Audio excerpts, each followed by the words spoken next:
Hello student, कैसे आप सब। उम्मीद करता हूँ आप सब घर पर होंगे, स्वस्थ होंगे, सुरक्षित होंगे। तो स्टूडेंट, अपने पास जो हमारा रनिंग चैप्टर प्रायिकता जो अभी तक 18 चैप्टर चल रहा है, तो अब हम इसमें ये देखेंगे। हमने लास्ट वीडियो में जो क्वेश्चन हमारा 8 कंप्लीट कर लिया था।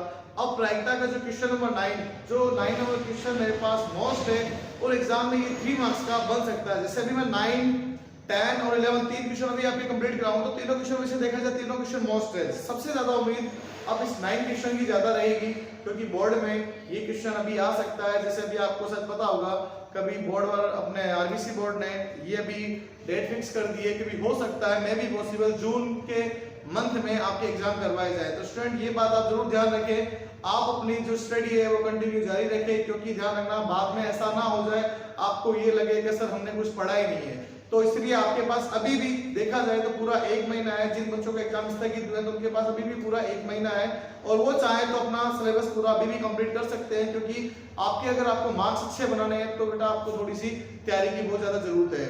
और आप आउट ऑफ 80 में से 80 मैथ्स के अंदर भी मार्क्स बना सकते हैं। तो ये बात ध्यान रहे। आपके पास अभी देखा जाए सिर्फ 2 ही सब्जेक्ट है। पहले अपने पास 6 थे, तो 6 से बचे तो 2 ही है ना। एक तो सामाजिक विज्ञान और गणित विषय का एग्जाम है। तो आप ये ध्यान रखना, सामाजिक विज्ञान में फिर भी आप अगर पढ़ लोगे तो आपको एक बार थोड़ा लिख के आ जाओगे, लेकिन मैथ्स के अंदर आपको क्वेश्चन सॉल्यूशन करने ही पड़ेंगे। जितना रिवीजन करोगे उतना ही आपको अच्छे से मैथ समझ में आएगी। तो आप अपनी स्टडी जारी रखें। तो अब हम प्रायिकता का जो क्वेश्चन नंबर 9 है उसका सॉल्यूशन स्टार्ट करते हैं। जो मैंने अभी बोला था, क्वेश्चन नंबर 9 का जो अपने पास क्वेश्चन है वो मोस्ट क्वेश्चन और एग्जाम में आने वाला क्वेश्चन है। तो ये बात आप जरूर ध्यान रखना, अगर ये एग्जाम में क्वेश्चन आता है तो कम से कम 3 मार्क्स का आएगा। ऐसा नहीं कि आपके पास 1 मार्क्स में आए। ये जो क्वेश्चन है हमारे पास 3 मार्क्स में आने वाला क्वेश्चन है। 1 मार्क्स का क्वेश्चन सिंपल सा आएगा, जिसके अंदर 1 से लेकर 10 तक में एक क्वेश्चन आपको जरूर मिलेगा। लेकिन आपका जो मे बी पॉसिबल हर साल ऐसा ही होता है, जो पार्ट सी का क्वेश्चन नंबर जो 25वां होता है वो आपका लास्ट क्वेश्चन एक प्रायिकता का ही होता है। वैसे आपके टोटल 30 क्वेश्चन होते हैं, लेकिन पार्ट सी का लास्ट क्वेश्चन 25 नंबर होता है, और वो हमारे पास प्रायिकता का होता है, वो भी 3 नंबर का होता है। तो ये बात आप जरूर ध्यान रखें। तो हम स्टार्ट करते हैं क्वेश्चन नंबर 9। तो आपके पास स्क्रीन पे आ गया होगा क्वेश्चन नंबर 9। तो देखें, इसमें लिखा हुआ है, ए bag contain 5 red and 3 white ball. A red is drawn at random from the bag. Ball in a bag. What is the probability the ball drawn is? A white ball, not a white ball. एक थैले में 5 लाल और 3 सफेद गेंदें हैं। इस थैले में से एक गेंद यादृच्छिया। अब एक बार ध्यान रखना, यादृच्छिया का मतलब क्या होता है? बिना देखे अब जब भी अपने कोई काम करते हैं, मैं आंखें बंद करके पट्टी बांध के अगर मान लो किसी बॉक्स में 2 प्रकार की टॉफी रखी है, तो बिना देखे एक टॉफी बाहर निकालूंगा तो वो टॉफी मेरे पास क्या बनेगी?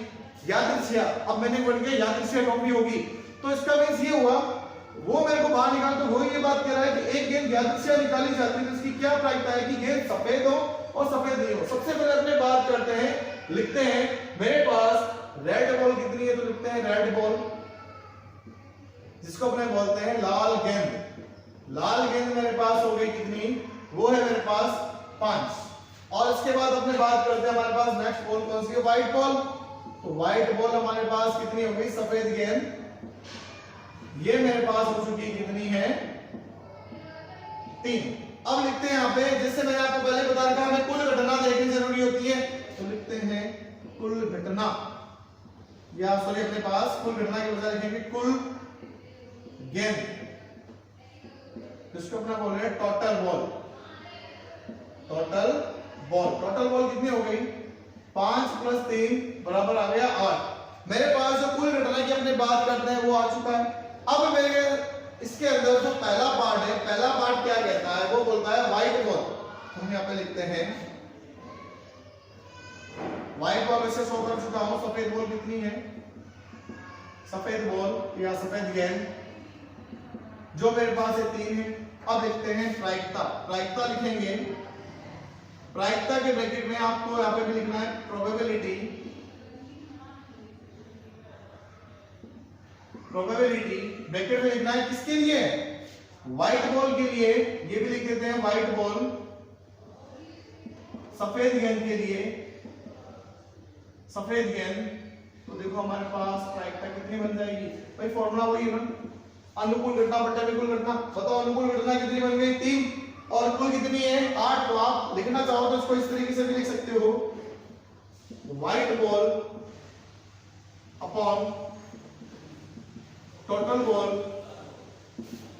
हिंदी में भी लिख देता हूं, सफेद बॉल, अपने पास सफेद गेंद बटे में कुल गेंद। तो देखो मेरे पास सफेद गेंद कितनी आ गई, सफेद गेंद है मेरे पास 3, बटे में कुल गेंद है 8, ये बन गया मेरा answer. Clear? Pause the video, note down. Next अगर अपने बात करते हैं तो नेक्स्ट हमारे पास इसी का सेकंड पार्ट क्या कहता है, सेकंड पार्ट में लिखा हुआ है, इस बार मेरे को क्या फाइंड आउट करना है भाई, अपने पास नॉट ए वाइट बॉल, तो यहां पे लिखते हैं सेकंड पार्ट में प्रोबेबिलिटी, जिसको अपने बात करते हैं प्रायिकता, ब्रैकेट में लिखते हैं नॉट ए वाइट बॉल, सफेद बॉल नहीं की प्रायिकता, सफेद बॉल नहीं हो, तो लिखते हैं इसके लिए फॉर्मूला यहां पे लिख रहा हूं मेरे पास। अब जैसे देखो नॉट ए वाइट बॉल का मींस ये हो गया कि मेरे पास सफेद बॉल नहीं होना। अगर मैं सफेद बॉल की बात करता हूं कि सफेद बॉल नहीं हो, तो इसका मतलब कौन सी बॉल हो सकती है, वो मेरे को पता है लाल बॉल होगी। भाई मैंने बात कर दी कि सफेद नहीं होनी चाहिए, तो फिर सफेद को साइड में रखो ना, तो कितना आ गया, ओनली बॉल है हमारे पास कौन सी, रेड बॉल। अब रेड बॉल की बात करते हैं, हम लिखते हैं अपने नॉट, आप फॉर्मूला चाहो तो ऐसे लिखना है, not white ball, not white ball, सफेद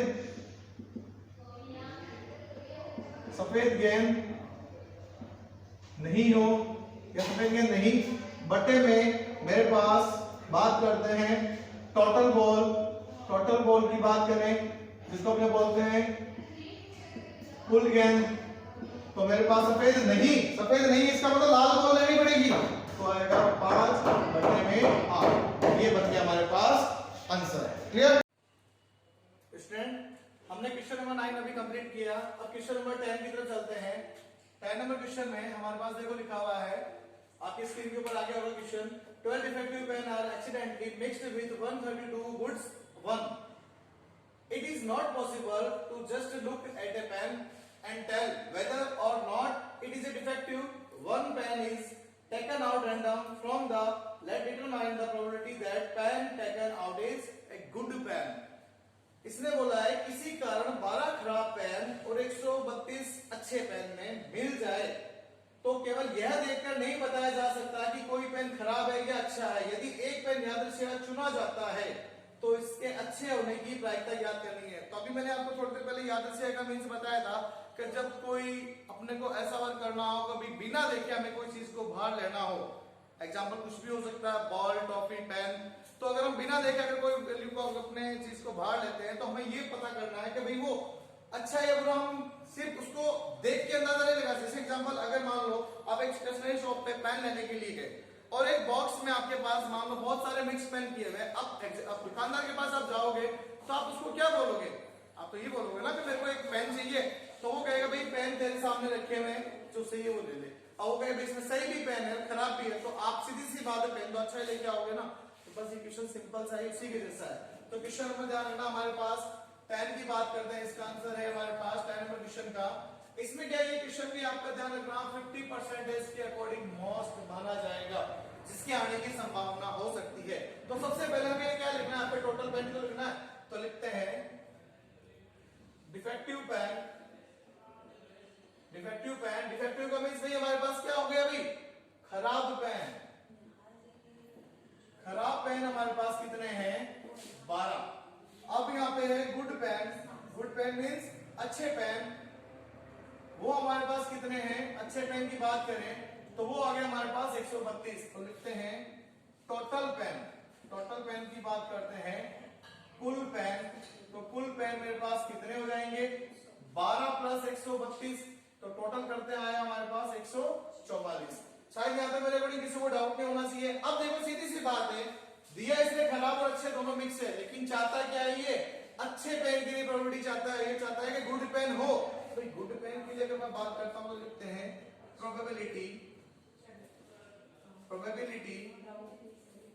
प्रायिकता जो हम ज्ञात कर रहे हैं वो हमारे पास ये हो जाएगी किसके लिए भाई, अच्छे पेन के लिए ना। तो लिख देते हैं इसको अपने ब्रैकेट में अच्छे पेन।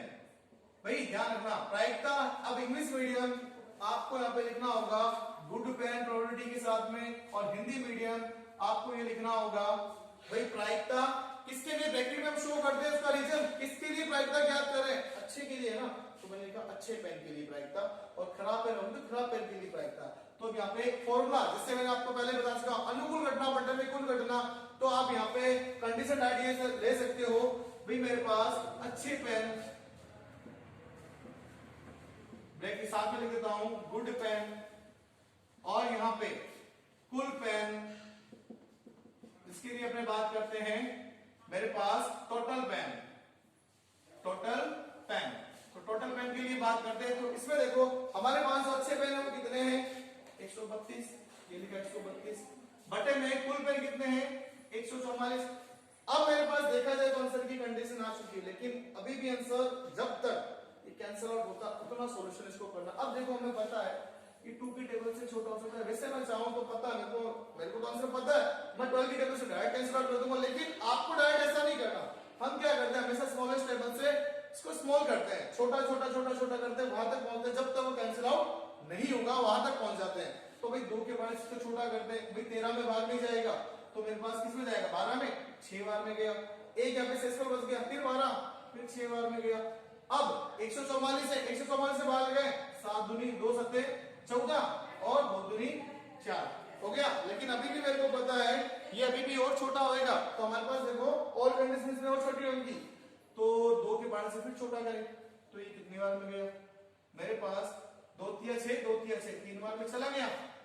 अभी भी मेरे पास क्या ये भी कैंसिल आउट होगा, तो भाई बहुतों को भी छोटा करते हैं, कितने बार में जाएगा 7 बार में भाग जाएगा ना, 2 तिया 6 और एक बच गया 2 6 12 और छोटा होगा। अब देखो 2 के पाड़े से ये जा सकता लेकिन ये तो नहीं जाएगा, तो सीधी सी बात है 2 के बाद 3 का पाड़ा देखो, 3 के पाड़े से छोटा हो रहा है ना, 3 के पाड़े से छोटा करते हैं, ये गया और ये आ गया मेरे पास, तो मेरे पास आया 11/12। तो वैसे देखा जाए मेरे पास आंसर इसका 11/12। मैं चाहता तो 12 के पाड़े से इसको छोटा करता ना, तो देखो 12 एकम 12, एक शेषफल बचता, फिर 12 एकम 12, 11 बार में जाता, और 144 आप सबको पता है 12 के पाड़े से 12 बार में जाता है, क्योंकि 12 का जो स्क्वायर होता है वो 144 होता है। क्लियर?